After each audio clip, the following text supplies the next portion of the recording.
शासन के निर्देश पर आज से कक्षा 6 से 8 तक के स्कूल खुल जाएंगे, लेकिन इस बार छात्रों, शिक्षकों, अभिभावकों के लिए आम दिनों की अपेक्षा माहौल काफी बदला बदला सा नजर आएगा,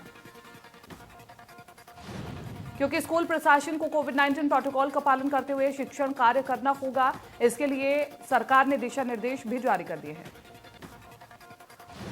ऐसे में आज से स्कूलों में पढ़ाई तो शुरू हो जाएगी, मगर माहौल पूरी तरह से बदला हुआ होगा, क्योंकि छात्र ना तो पास पास बैठ पाएंगे और ना ही दोस्तों के साथ अपना टिफिन शेयर कर सकेंगे। यही नहीं, छात्रों को मास्क लगाकर ही विद्यालय में जाना होगा। कासगंज में पुलिस टीम पर हमला करने और सिपाही की हत्या करने वाला मुठभेड़ में ढेर हो गया है। आरोपी का नाम इलकार है, जबकि मुख्य आरोपी अभी फरार बताया जा रहा है।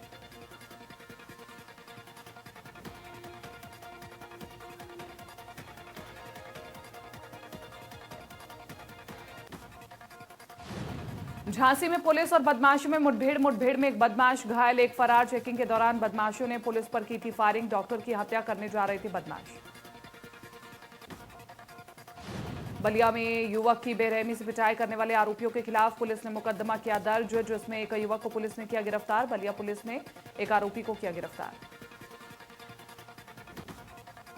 योगी सरकार की पहली कैबिनेट बैठक में 12 प्रस्ताव पास। धर्म संपरिवर्तन प्रतिषेध विधेयक 2021 को मिली मंजूरी। गोरखपुर में एनेक्सी भवन के सौंदर्यीकरण का प्रस्ताव मंजूर। लखनऊ में स्विट्जरलैंड के राजदूत से सीएम ने की मुलाकात। स्विट्जरलैंड के राजदूत राल्फ हैकनर से की मुलाकात। दोनों के बीच हुई शिष्टाचार भेंट। लखनऊ स्विट्जरलैंड के राजदूत से सीएम ने की मुलाकात। रेमन मैग्सेसे समेत नामाम पुरस्कार पाने वाले पर्यावरणविद राजेंद्र सिंह ने उत्तराखंड त्रासदी पर खेद जताते हुए कहा कि ये दूसरी बार नहीं बल्कि 5वीं बार है। उन्होंने कहा कि इस महाप्रलय और त्रासदी से बचना है तो 3 छोटी नदियों मंदाकिनी, अलकनंदा और भागीदारी पर कान बनाना होगा।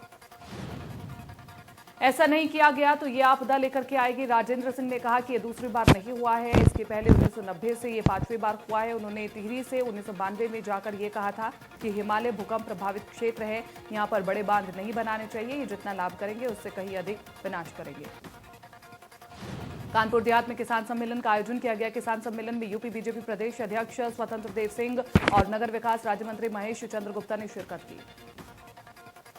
उत्तर प्रदेश सरकार के स्वास्थ्य मंत्री जय प्रताप सिंह आज बाराबंकी के श्रीराम वनकुटीर में चल रहे स्वास्थ्य शिविर पहुंचे। इस दौरान स्वास्थ्य मंत्री ने कहा कि कोरोना के टीकाकरण का कार्यक्रम केंद्र सरकार के दिशा निर्देश पर चल रहा है। राम मंदिर निर्माण में कांग्रेस की बागी विधायक अदिति सिंह ने दिया 51 लाख का चंदा। कहा भगवान राम हम सबके आदर्श है। राम जन्मभूमि के महामंत्री चंपत राय ने रायबरेली पहुंचकर ली धनराशि। आगरा में नगर निगम के सदन में भिड़े बीजेपी बसपा पार्षद और विकास के नाम पर बसपा का बड़ा आरोप। बलीन बस्तियों में नहीं है मेयर और अधिकारियों का ध्यान। लखनऊ में अतिक्रमण के खिलाफ एलडीए की कार्रवाई। जोन 5 में धावा ग्राम चिन्हट थाने में ध्वस्तीकरण की कार्रवाई। भारी पुलिस बल और इंजीनियर की मौजूदगी में कार्रवाई। एलडीए से लगातार नोटिस के बावजूद निर्माण जारी। लखनऊ विकास प्राधिकरण द्वारा अभियान चलाकर ध्वस्तीकरण की कार्रवाई की गई। जोन 6 में अवैध निर्माण को किया गया ध्वस्तीकरण। भारी पुलिस बल और एलडीए अधिकारी इंजीनियर की मौजूदगी में कार्रवाई। लखनऊ में पशु आश्रय केंद्र का हाल बेहाल। पशु आश्रय केंद्र पर सड़ा भूसा खाने को मजबूर गाय। गाय के चारे में भी ग्राम सचिव और प्रधान कर रहे हैं बंटवारा। बरेली के नवाबगंज थाना इलाके में लव जिहाद का एक और मामला आया सामने। 9वीं की छात्रा से इमरान ने पहचान बदलकर जान पहचान की। खुद को सुनील बताकर प्रेम करने का नाटक किया।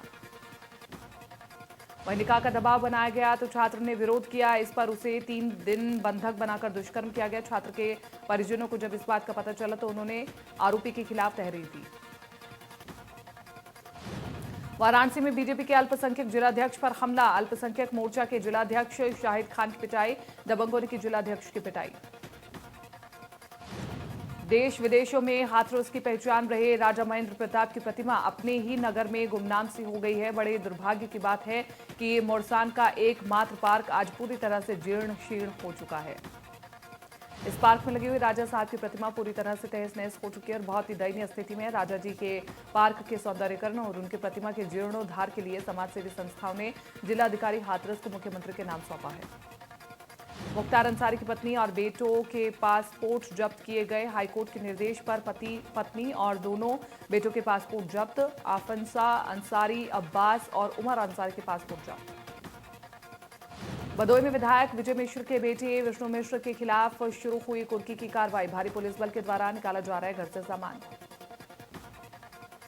कानपुर विश्वविद्यालय में कर्मचारी परिषद और दलित पिछड़ा वर्ग वेलफेयर क्रमिक अनशन पर बैठे कर्मचारियों ने लगाया कुलपति पर भ्रष्टाचार का आरोप। उत्तराखंड के चमोली में भारी तबाही के बाद मेरठ के जिन 4 लोगों और इनके साथ गए 5 लोगों से परिवार का संपर्क टूट गया था, आज उन सभी के सकुशल होने की खबर मिल गई है। इससे परिवार के लोगों की खुशी का ठिकाना नहीं है। प्रतापगढ़ के केशव राय में बना रहे सीएम योगी के ड्रीम प्रोजेक्ट मेडिकल कॉलेज के निर्माण में ऊपर से नीचे तक लूट मची है। वित्तीय अनियमितता के बाद मेडिकल कॉलेज निर्माण में घटिया मटेरियल के बाद निर्माण सामग्री की भी चोरी का मामला सामने आया। टेंडर पाने वाली संस्था यूपीआरएनएन लिमिटेड के काम की शिकायत बीजेपी विधायक राजकुमार पाल ने सीएम योगी से की है। वहीं इस मामले में प्रशासन ने चुप्पी साधी है। बिजनौर में बीजेपी नेता पर जानलेवा हमला। पीएम मोदी अगेन मिशन के जिलाध्यक्ष पर हमला। आधा दर्जन बदमाशों ने किया हमला। मथुरा में दुकानदारों से चौथ वसूली की घटनाएं लगातार बढ़ती जा रही है। दबंग दुकानदार का उत्पीड़न खुलेआम कर रहे हैं। दुकानदारों द्वारा चौथ न देने पर उन्हें गोली से उन्हें उड़ाने की धमकी खुलेआम दी जाती है। सोशल मीडिया पर दबंग द्वारा दुकानदारों को दी गई गाली गलौज का वीडियो सोशल मीडिया पर वायरल हो रहा है। नोएडा के थाना सेक्टर 20 क्षेत्र के सेक्टर 4 स्थित एक कंपनी में सिलेंडर फटने से हुआ बड़ा हादसा, जिसमें 5 लोग बुरी तरह से घायल हो गए, जिन्हें इलाज के लिए जिला अस्पताल में भर्ती कराया गया। नोएडा पुलिस ने नकली नोटों के गिरोह का किया भंडाफोड़। नकली नोट छाप रहे गिरोह से लाखों रुपए के नकली और असली नोट बरामद। नोएडा के सेक्टर 5 में कंपनी में लगी आग। फायर की कई गाड़ी मौके पर मौजूद। आग पर काबू पाने की कोशिश जारी। अंबेडकर नगर में इलाज के दौरान कैदी की मौत। मृतक कैदी का लखनऊ में चल रहा था इलाज। जेल में कैदी ने की थी आत्महत्या की कोशिश। झांसी के बबीना थाना इलाके में 14 दिन पहले सेल्समैन के साथ हुई लूट की घटना का पुलिस ने किया खुलासा। पुलिस ने आधा दर्जन बदमाशों को किया गिरफ्तार। मेरठ के बड़ौत मार्ग पर घने कोहरे के चलते अध्यापकों की कार को एक कैंटर ने मारी टक्कर, जिसमें एक शिक्षक की मौके पर हुई मौत, जबकि 4 टीचर गंभीर रूप से घायल। हरदोई के कोतवाली शहर इलाके के भदैचा गांव में एक युवक ने खुद पर पेट्रोल डालकर के आग लगा ली। आग लगने की वजह से युवक 70% तक झुलस गया।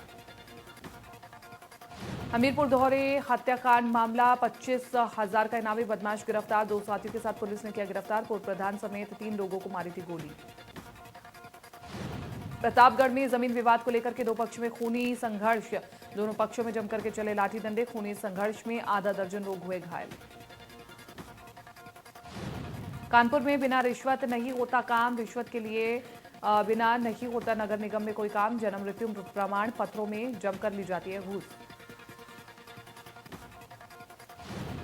कानपुर में बुजुर्ग से बदसलूकी कर रही युवतियों को रोकना पड़ा भारी। युवतियों ने युवक को बुरी तरह से पीटा। भाई को बचाने आई बहनों को भी युवतियों ने पीटा। ललितपुर में बुजुर्ग ससुर की महिला ने की पिटाई। महिला ने चप्पलों से की जमकर के पिटाई। बुजुर्गों की पिटाई का वीडियो बनाते रहे लोग।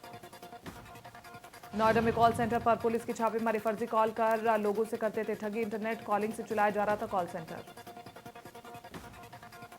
बांदा में तेज रफ्तार का कहर। 2 कारों की आमने सामने टक्कर। हादसे में 5 लोग गंभीर रूप से घायल।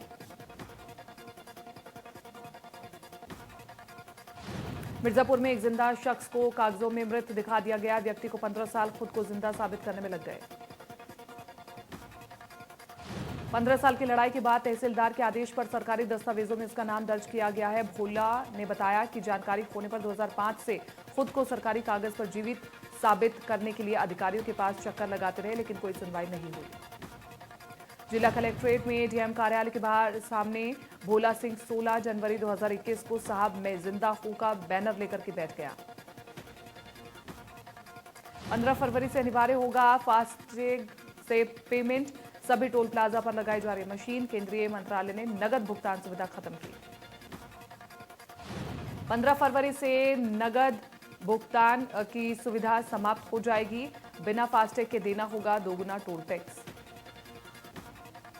मुख्यमंत्री त्रिवेंद्र सिंह रावत पहुंचे देहरादून के GGIC inter college Rajpur road स्थित जीजीआईसी कॉलेज को दी बड़ी सौगात। सीएम ने जीजीआईसी इंटर कॉलेज को दी स्मार्ट क्लासरूम की सौगात। उत्तराखंड में त्रिवेंद्र सरकार द्वारा निर्माण विकास कार्य में तेजी लाने के लिए मंत्रियों और अधिकारियों के बीच समीक्षा में लगातार जारी है, जिसको लेकर काशीपुर में मंडी समिति में राज्य योजना आयोग के उपाध्यक्ष दर्जा राज्य मंत्री विनय रोहिला ने विभागीय अधिकारियों के साथ समीक्षा बैठक का आयोजन किया। चमोली में संतों ने ग्लेशियर टूटने की घटना के बाद केंद्र राज्य सरकारों और सेना के जवानों की जमकर के प्रशंसा की है। संतों ने देश भर के लोगों से अपील की है कि हरिद्वार समेत पूरा उत्तराखंड सुरक्षित है। उत्तराखंड कांग्रेस की महत्वपूर्ण आरोप पत्र समिति की पहली बैठक आगामी 11 फरवरी को होगी। कांग्रेस प्रदेश उपाध्यक्ष धीरेन्द्र प्रताप ने यह जानकारी देते हुए बताया कि इस बैठक की अध्यक्षता पूर्व कैबिनेट मंत्री नव प्रभात करेंगे। साल 2022 में होने वाले विधानसभा चुनाव को लेकर के राज्य कांग्रेस मौजूदा सरकार के विरुद्ध महत्वपूर्ण नेताओं की बैठक कर त्रिवेंद्र सरकार के विरुद्ध तथ्यों पर आधारित एक मजबूत आरोप पत्र तैयार किया जाएगा। चमोली जिले में ग्लेशियर टूटने की घटना के मद्देनजर शोधकर्ताओं ने भी घटना पर अपनी रिसर्च शुरू कर दी। घटना के कारणों का पता लगाने में जुटे शोधकर्ता इस त्रासदी पर चिंतित हैं। जहां एक और दिल्ली में लगातार कृषि कानूनों के विरोध में किसान आंदोलन कर रहे हैं, वहीं दूसरी ओर रुड़की क्षेत्र के नारसन कला गांव में भाजपा नेताओं का विरोध होने लगा है। दरअसल आपको बताया कि मंगलौर के नारसन कला के किसानों ने भाजपा का खुलकर के विरोध करना शुरू कर दिया, जिसके चलते ग्रामीणों ने गांव में बीजेपी के किसी भी नेता के प्रवेश पर पूर्वतः पाबंदी लगा दी है।